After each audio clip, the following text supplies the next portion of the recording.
এখন তো ইস্তেহারে কার্ডের রাজনীতি চলতেছে, অমুক কার্ড তমুক কার্ড। আমরা বলতেছি যে একটা ইউনিক কার্ড আমাদের দরকার, নাগরিক কার্ড, যেখানে এনআইডি যেটা আমরা সেটাকেই একটা নাগরিক কার্ড হিসেবে, যেখানে আমার সব ধরনের সুযোগ সুবিধা সেই একটা কার্ডের মাধ্যমে প্রত্যেকটা নাগরিক পাবে, তার জন্ম থেকে মৃত্যু পর্যন্ত তার একটাই আইডেন্টিটি হওয়া উচিত। আমি যদি আরো 10 রকমের কার্ড করি, সেটা আমার সুযোগ জটিলতা তৈরি করবে অনেক ধরনের, বরং সকল সুযোগ সুবিধাকে একটি কার্ডের মধ্যে নিয়ে আসা।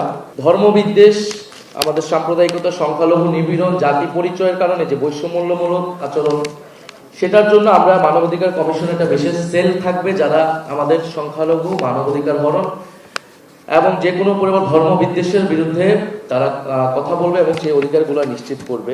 ভারতের সাথে আমাদের যে সীমান্ত হত্যা, বর্ডার কিলিং ইস্যু, যেটা বাংলাদেশের সৃষ্টির পর থেকে যে সমস্যার এখনো সংকট হয়নি, আন্তর্জাতিক নদী সমূহের পানির ন্যায্য হিস্সা, এছাড়া জুলাইয়ের যারা খুনিরা রয়েছে, শেখ হাসিনা সহ আওয়ামী লীগের যারা অপরাধী রয়েছে, তাদেরকে ফিরিয়ে আনা, অসম চুক্তি সহ সকল বিদ্যমান সাথে কূটনৈতিক ও রাজনৈতিক পর্যায়ে সর্বোচ্চ দৃঢ় ভূমিকা নেওয়া হবে। প্রয়োজনে আন্তর্জাতিক সংস্থার আদালতে যাওয়া হবে।